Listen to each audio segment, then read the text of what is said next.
Kita yang hidup di zaman sekarang ini seringkali kita merasa pinter. Kita merasa kita lebih advance daripada orang-orang yang hidup di zaman dulu. Kita merasa kita lebih tahu daripada orang-orang yang hidup di zaman dulu. Tapi sebenarnya ada sesuatu yang mengganggu pikiran gua. Apakah mungkin bahwa orang-orang zaman dulu itu juga sebenarnya pinter? Bahkan mungkin lebih pinter dibanding orang-orang zaman sekarang. Apakah mungkin sebenarnya orang-orang zaman dahulu juga sudah bisa menciptakan mobil, menciptakan pesawat, menciptakan internet, dan lain sebagainya. Disclaimer dulu ya, ini bisa jadi teori konspirasi. Tapi bisa jadi enggak. Ini cuman saya lagi kepikiran aja. Dan biasanya kalau saya lagi kepikiran suatu hal yang menjadi pertanyaan saya sampaikan supaya orang-orang jadi ikut mikir. Karena dengan sama-sama mikir, siapa tahu saya juga dapat POV yang baru atau sumber pemikiran baru dari kalian. Entah kita percaya zaman dulu ada yang lebih pintar dari kita, ada kehidupan yang lebih advance dari kita. Tapi yang saya pikirin cuman ada satu benang merah yang seharusnya menjadi tolak ukur kita. Nah, kalau kita berandai-andai terlalu jauh sampai 20-30 ribu tahun yang lalu yang mana nggak ada datanya, kayaknya jadinya omongan pepesan kosong bapak-bapak di tongkrongan gitu. Nah, kita anggap aja dari sejak data-data itu ditemukan deh. Manusia ditemukan apa misalnya cerita tentang manusia ada mulai tahun berapa sampai sekarang gitu yang sudah ada ceritanya gitu ya. Saya cuman berpikir begini. Bangsa Cina itu berapa ratus tahun sebelum Masehi itu menemukan chemical yang akhirnya chemical tersebut diolah dan menjadi mesiu. Nah, untuk bisa mengolah chemical, untuk bisa menemukan satu struktur kimia tertentu, lalu mengolahnya dan menjadi sesuatu, entah sengaja atau tidak sengaja outputnya ini, itu dibutuhkan proses dan knowledge tentang beberapa benda ini kan. Aksi dan reaksi kimianya gitu. Yang menurut saya itu jauh lebih ribet dibanding sekedar pembagian perkalian sinus, kosinus, tangen, dan segala macamnya. Lebih advance gitu, bukan bicara lebih ribet ya, lebih advance gitu pengetahuannya. Jadi kalau berapa ratus tahun sebelum Masehi aja bangsa Cina sudah menemukan teknologi mesiu ini, seharusnya lebih mudah dong buat mereka menemukan mekanisme pembuatan senjata api atau bedil atau pistol. Karena mekanisme pistol ya gitu-gitu aja kan sebenarnya. Pakai per, nembak, buka pemicu, ini meledak, dar gitu. Itu bukan satu teknologi yang sangat advance kalau dibanding dengan penemuan si mesiu ini sendiri. Dari bahan apa diambilnya dari bumi, lalu reaksinya gimana, setelah itu apa yang ditimbulkan dari reaksinya, perubahan bentuk apa yang terjadi, itu butuh penelitian yang jauh lebih advance. Ya, dengan pemikiran yang lebih advance, alat yang lebih advance. Tapi kenapa mereka nggak bikin pistolnya gitu loh? Kenapa mesiu itu akhirnya cuma jadi kembang api dar gitu. Padahal itu simple loh. Pada saat mereka menemukan mesiu dan dibikin kembang api, pada saat kembang api itu dinyalakan, meledak dar, akan ada sesuatu yang kelempar kan. Paling nggak shell-nya itu loh, apa covernya dari kembang api kan kelempar. Berarti ada ledakan, ada sebuah daya dorong. Orang-orang yang mau sedikit berpikir, sedikit loh ya, ini nggak ngomong banyak ya. Mereka harus berpikir, oh ternyata ini mengakibatkan satu daya yang bisa melemparkan sesuatu. Kalau ini gua isi lebih banyak mesiu, dan ledakannya lebih besar, berarti daya lemparnya lebih jauh. Oke, oh ternyata lemparannya ini lebih cepat daripada saya pakai panah gitu ya. Berarti kalau panah aja dengan kecepatan segitu kena orang dengan ujung tajam, kena orang tembus. Kalau ini ujungnya saya tajemin nih, benda yang kelempar ini, dar. Dan dia bisa melempar ke segala arah lagi. Atau bisa ke arah yang tentukan, tapi beberapa arah sekaligus. Nah, orang-orang yang mau sedikit berpikir pasti akan bisa berpikir seperti itu kan. Tapi kenapa nggak diciptakan? pada zaman itu ya. Kenapa nggak diciptakan senjata api? Atau paling gampang cannon, meriam, yang cara kerjanya lah mirip banget dengan istilahnya kembang api tadi, petasan tadi. Deket banget kan cara kerjanya. Kenapa nggak diciptakan? Itu paling sederhana dan paling visible dari pemikiran gua. Nah, pemikiran ini yang ngebikin gua tuh jadi penasaran. Apakah jangan-jangan sebetulnya udah diciptakan? Sebetulnya ada orang-orang yang kepikiran ini. Orang-orang pintar yang kepikiran ini pasti ada. Karena yang jauh lebih pintar yang nemuin mesiunya ada. Nah, kecurigaan gua, sebenarnya mungkin mekanisme pistol atau meriam ini pada saat itu juga udah diciptakan. Karena gue percaya kalau ada orang yang otaknya se-advance itu sampai nemuin mesiu, pasti ada orang-orang yang nggak se-advance itu, atau lebih banyak orang-orang yang nggak se-advance itu yang menemukan mekanisme pembuatan meriam, mekanisme pembuatan pistol. Tapi pertanyaannya kenapa nggak ditemukan atau nggak dipublish atau nggak digunakan secara umum? Sehingga tidak ditemukan bukti-bukti pemakaian atau penggunaan pistol atau senjata api lainnya pada saat itu. Dari dokumen-dokumen yang ada sekarang. Pernah kepikiran nggak?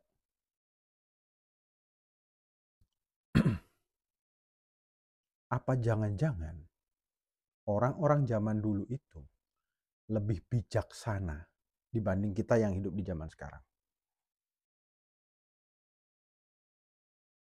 Seandainya orang-orang zaman dulu itu memang udah menemukan pistol, menemukan senjata-senjata api, terus mereka mikir, iya ya, kalau ini digunakan sebenarnya keuntungannya ini.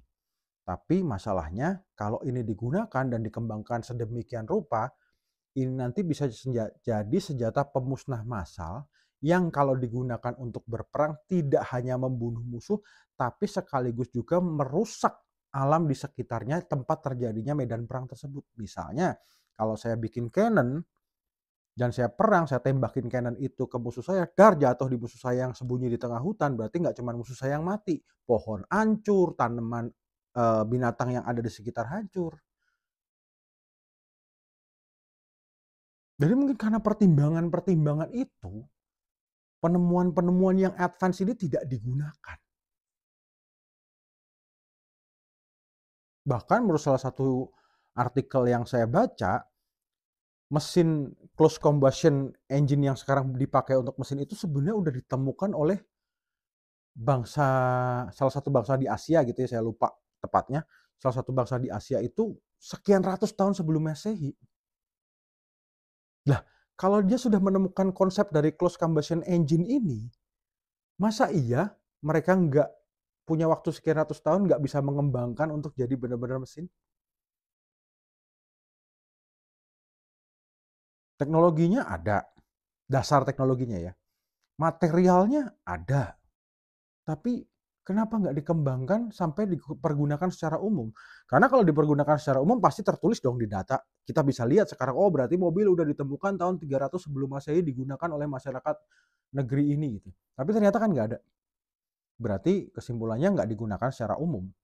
Karena nggak mungkin kita bisa menyembunyikan secara historis sebuah fakta yang masif gitu ya. Kalau cuma fakta si A ngebunuh si B mungkin bisa disembunyikan, tapi kalau digunakan secara masif, secara publik, itu fakta yang tidak mungkin bisa disembunyikan. Jadi kalau nggak ada faktanya ya berarti memang nggak ada gitu. Pertanyaannya kenapa nggak ada? Udah kan belum ada jalan, hey. Kalau mereka sudah bisa bikin mobil, bisa punya dasar teknologi close combustion engine ini, masa iya bikin jalan halus nggak bisa? Ya bisa lah. Maksud gue, kalau mereka sudah menemukan teknologi yang se-advance ini, masa yang teknologi yang nggak seberapanya nggak bisa, kan konyol gitu. Pelengkap-pelengkapnya ya pasti bisa juga dong. Logika aja.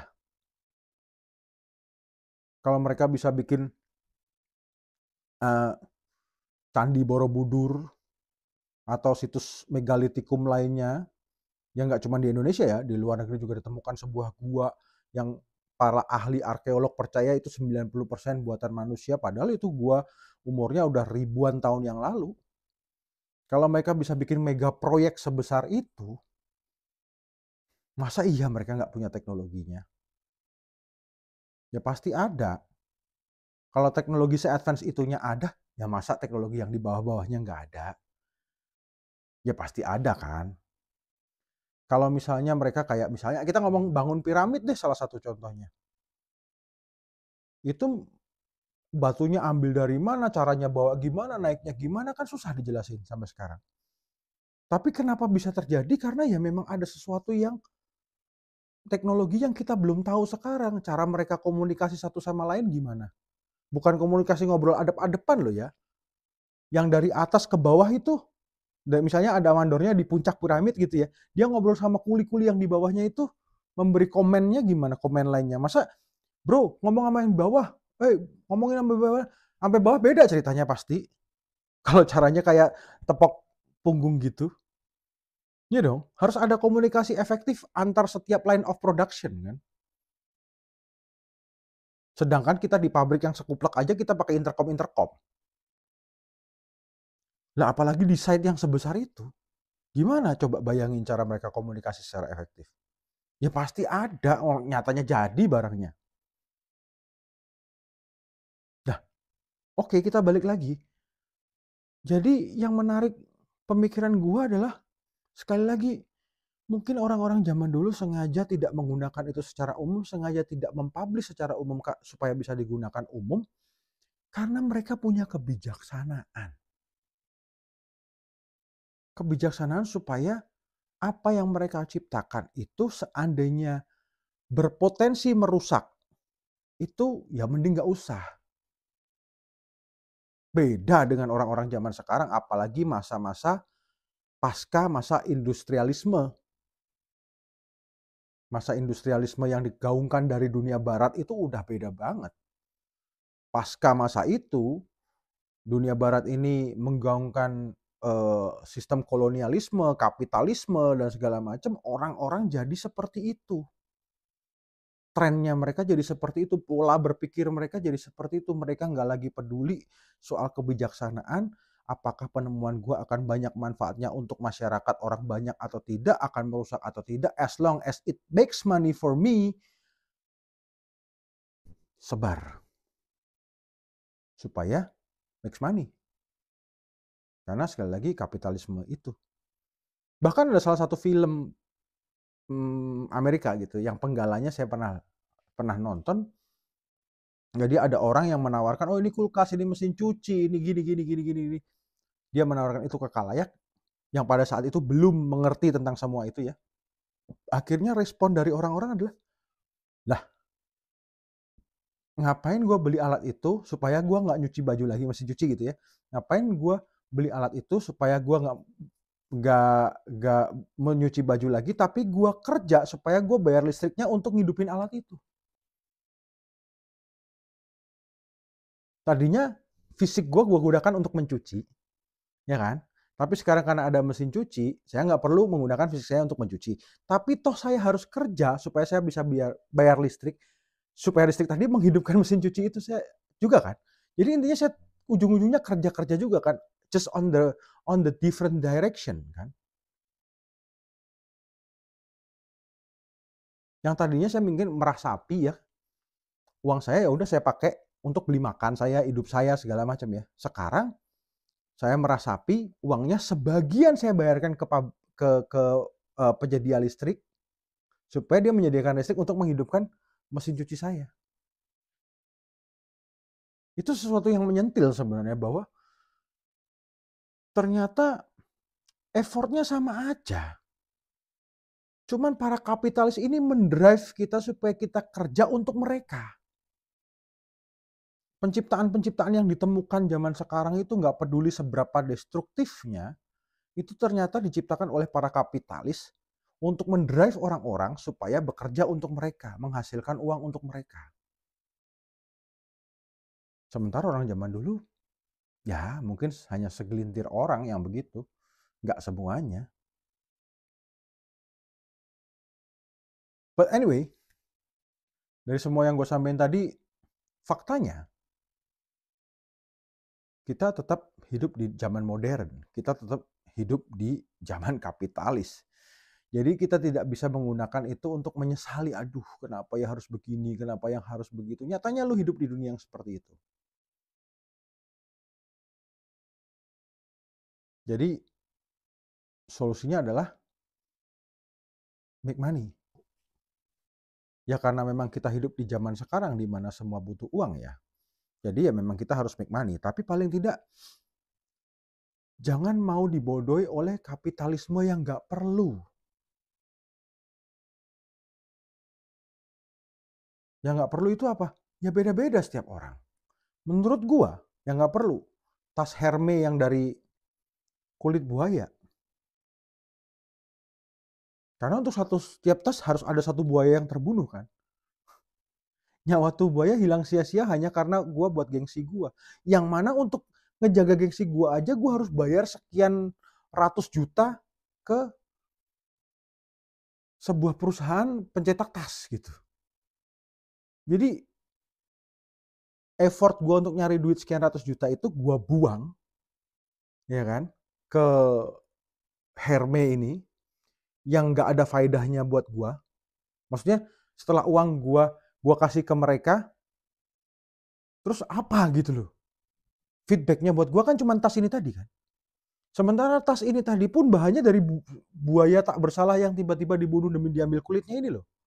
Jadi menurut gua ya, itu menurut gua ya, para pencinta Hermes silahkan serang saya. Karena saya nggak suka. Bodo amat gitu ya. Jadi menurut gua yang nggak berguna itu. Makanya gua nggak spending my money there. Even though I have the money to buy it, I will not buy it.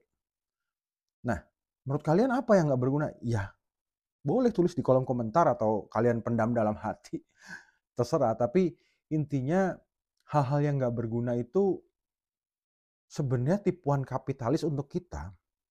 Karena kapitalis itu akan menciptakan segala macam hal supaya kita membeli. Makanya batasi pembeliannya untuk hal-hal yang kita butuh. Kalau udah penuh semua yang kita butuh, untuk yang kita seneng. Nah, yang ketiga, untuk aktualisasi diri. Kenapa lo butuh aktualisasi? Be yourself is your actual self. Selama lu nyaman, selama lu oke menggunakannya, ya itu aja. Memang, naik Mercy pasti lebih enak daripada LCGC dong. Buat orang-orang itu yang bilang, wah nggak apa-apa LCGC aja. Bullshit. Tapi pertanyaan gua adalah, kalau lu belum sanggup untuk beli Mercy, ya udah. Beli LCGC dulu, tapi jangan menipu diri lu bahwa LCGC aja nggak apa-apa. Enggak gitu konsepnya. Menerima bukan berarti menipu diri sendiri. Tapi menyadari bahwa jangan sampai terjebak oleh kapitalis yang berusaha membohongi kita. Karena orang-orang zaman dulu ternyata lebih bijaksana dan lebih pintar. Karena mereka nggak terjebak dengan kapitalisme. Oke? Itu menurut gua loh ya. Terserah kalian mau setuju mau enggak. Monggo yang setuju boleh tulis di kolom komentar. Boleh komentar apapun. Yang nggak setuju ya boleh. Yang suka dengan video gua boleh subscribe. Yang nggak suka ya jangan subscribe. Jangan ditonton. Terserah, bebas. Oke? Semoga kepikiran.